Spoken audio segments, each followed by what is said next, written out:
Hello, everyone. How good is this? Free alcohol, free food, and I'm not asking you to donate money to the Liberal Party in return for the food and drinks.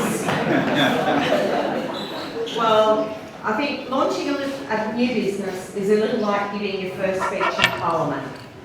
You stand up, take a breath, hope your notes are in the right order, and on size 14 font, thank you Liam, and pray no one fact checks you in real time.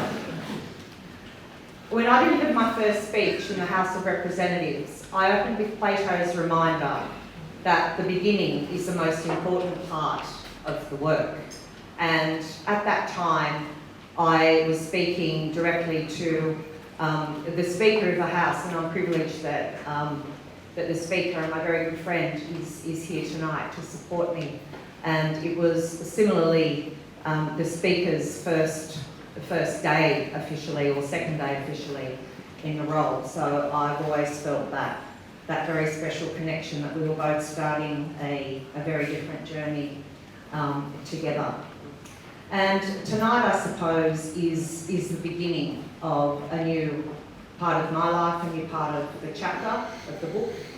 And before I share with you details about this new venture, I want to share where the seeds of it were first planted.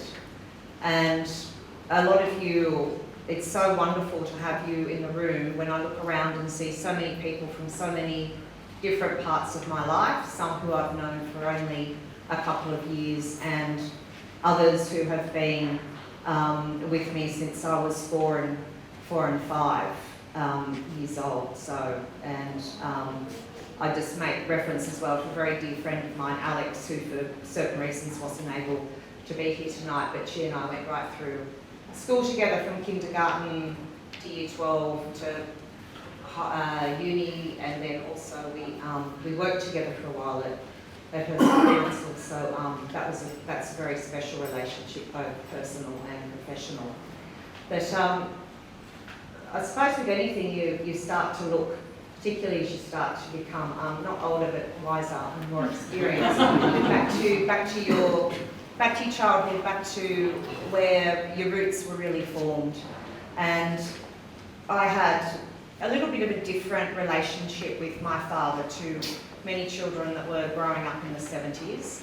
Dad didn't take me to sporting matches.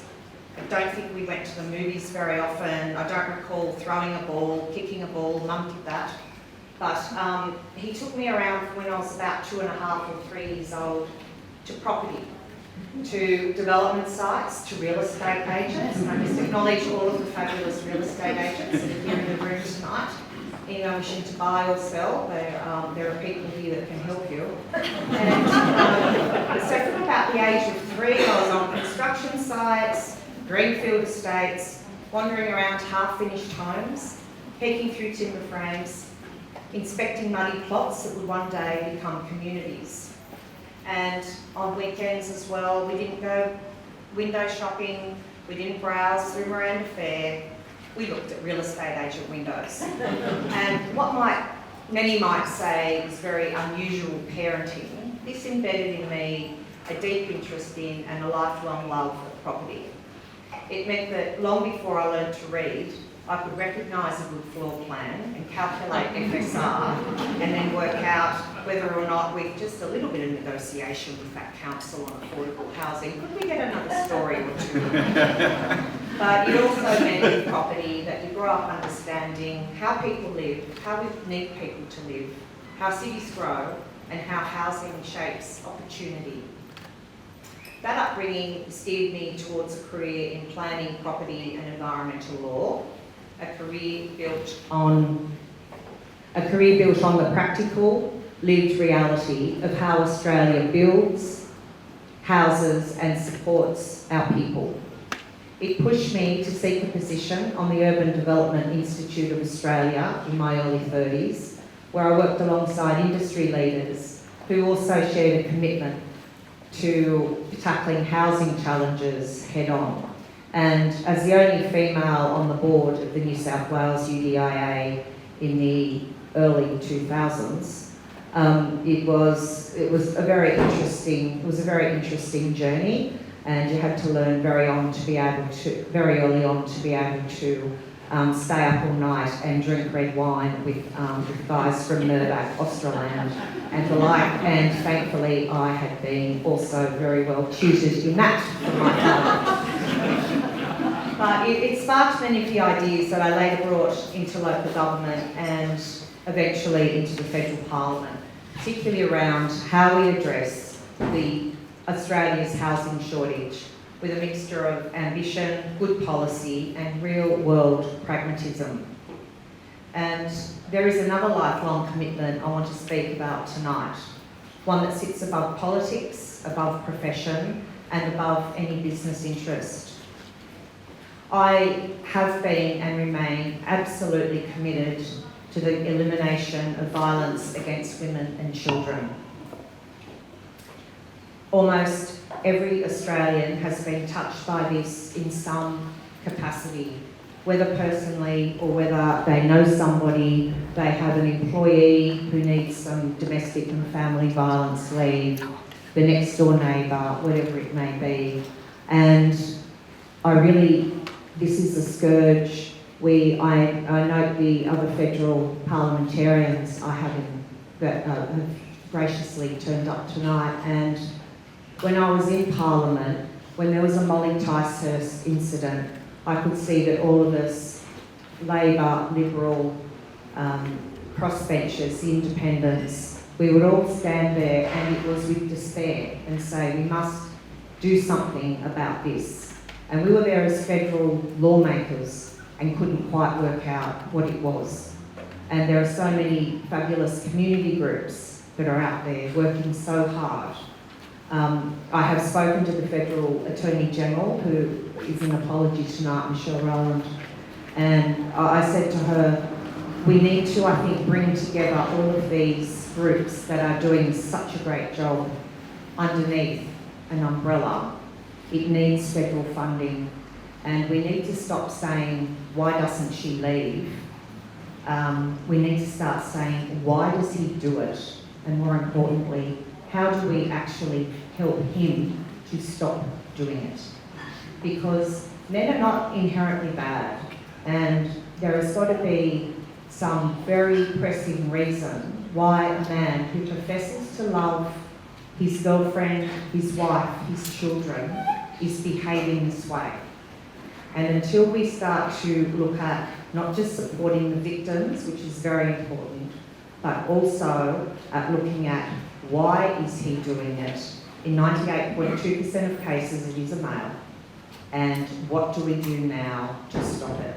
And I really think the only thing that we can do is to treat it as a mental health problem in the same way we treat schizophrenia, in the same way we treat drug addiction, in the same way we should be treating alcohol addiction, and get him help if he wants it. Because there are diversionary programs in many parts of the world now that are starting to work.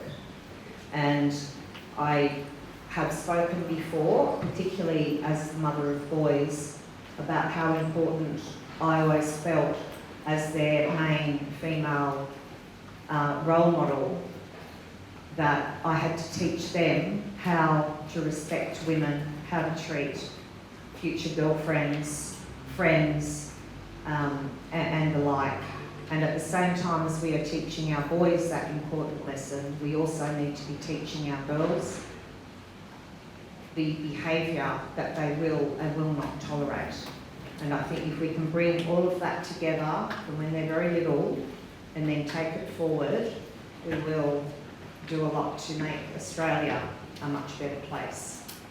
And I don't know in my lifetime whether or not I will see that in this country, but I'm not going to stop talking about it while ever there is breath in my body, because this is something that is impacting so many Australians, and I think there is no reason why we cannot lead the way in this in the same way we have led the way. We've had John Bradman, we've had St George, 11 in a row, never been beaten by any club in the history of any sport.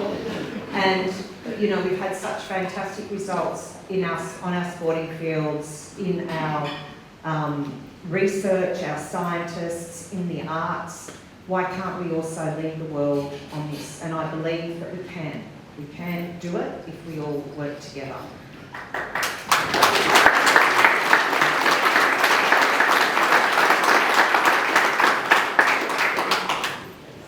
Thank you. So, if we turn to government and legal solutions, and GALS was deliberate, it did bring in obviously the female part of the emphasis around the elimination of violence against women and children. And government and legal solutions is in many ways the professional expression of the values that have guided me in my life in the various chapters. And this business is about bringing together legal experience, government understanding, regulatory expertise, and a genuine delivery ethos to help organisations and communities locally and nationally. These values guided me in Parliament. They are the foundation of this new venture. And I spoke again in my first speech about the strength of community, about the responsibility of service, and about the friendships and partnerships that carry us through every chapter of life. Many of the people who are with me on that journey are in this room tonight. A couple of them couldn't make it, and I just particularly want to mention a person I call Uncle Mike, Mike Douglas. And it means more than I can say to have you present with me tonight.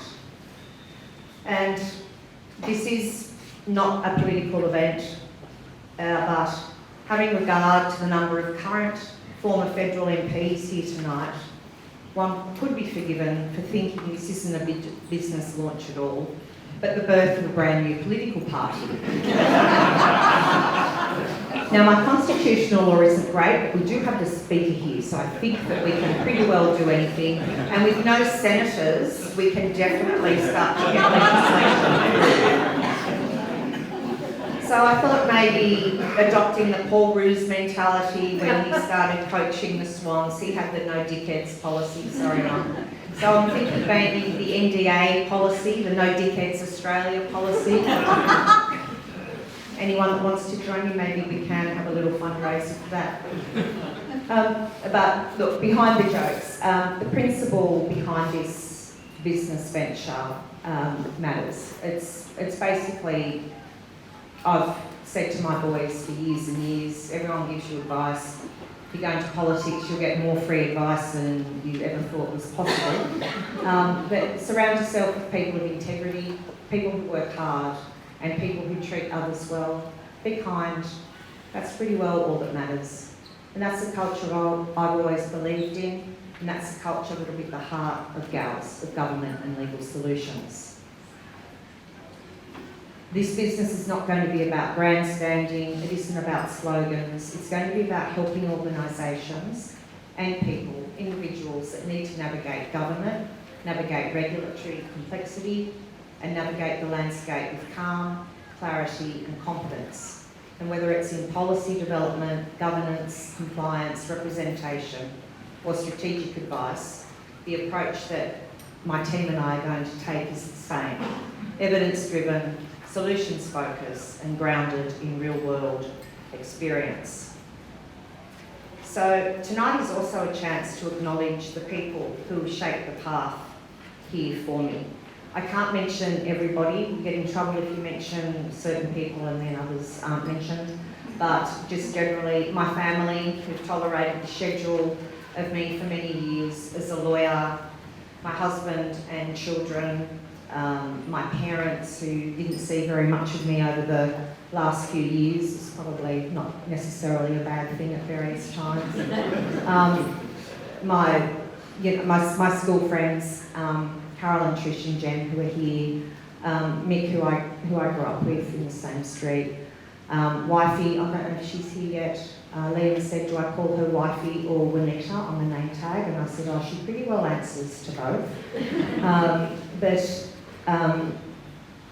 Those people are the ones that are with you when times are good, but most importantly, they're also there when times were very bad last year. And most of you know the mental health battles that I went through last year, and at the time it was Juanita who said to me, "You will be like the Phoenix," Harry Potter fans that we are. You will rise again." And I said, "No, I won't be." But I have, so she was right again.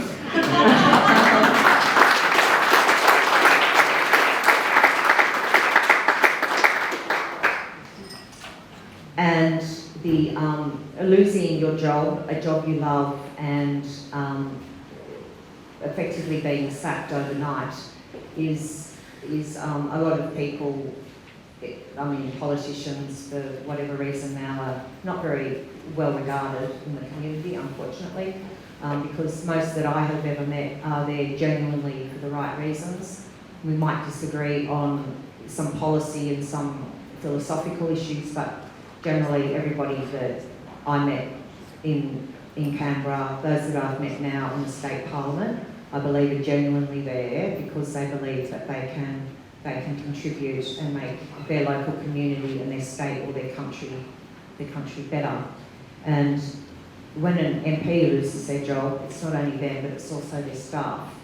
And it is horrendous to have to walk in and look at the face of people who have walked there with you, who have taken calls at 1 o'clock in the morning with the Jenny Ware light bulb moment. "Hey, what about we do this in Engadine? Hey, what about we announce this in Illawong? What about?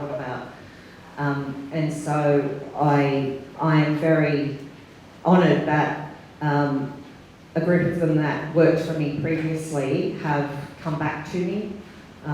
I said to them, "I'm not sure how I'm going to pay you initially, but I've just got to back myself. And yes, guys, you are being paid." But I just want to particularly signal out Jacob, who was there with me on the first day. Actually, he wasn't. The first day that we opened the office in Hughes, I was in hospital with a Crohn's attack and COVID at the same time, and they wouldn't let me out of hospital. And I said, "Oh, I've got to set up an office." And they said, "No, you're not going anywhere." And so Jacob had to open the office, and he and I didn't know each other terribly well. So it was sort of, and I thought, "Oh my gosh, how is he going?" And I was on the phone constantly, not that I'm a micromanager, but "What are you doing?" And so to Jacob, who was with me the whole time that I was there throughout the first election, throughout the second election, and I know that you go through just as much PTSD as a staff member as you do when your name's on the door, when you're the actual MP. So thank you, Jacob, for coming back. You're going to make a much better lawyer than you were a staffer, because even though we've both said to each other that we don't blame each other for the loss, I'm a former MP, I blame you completely.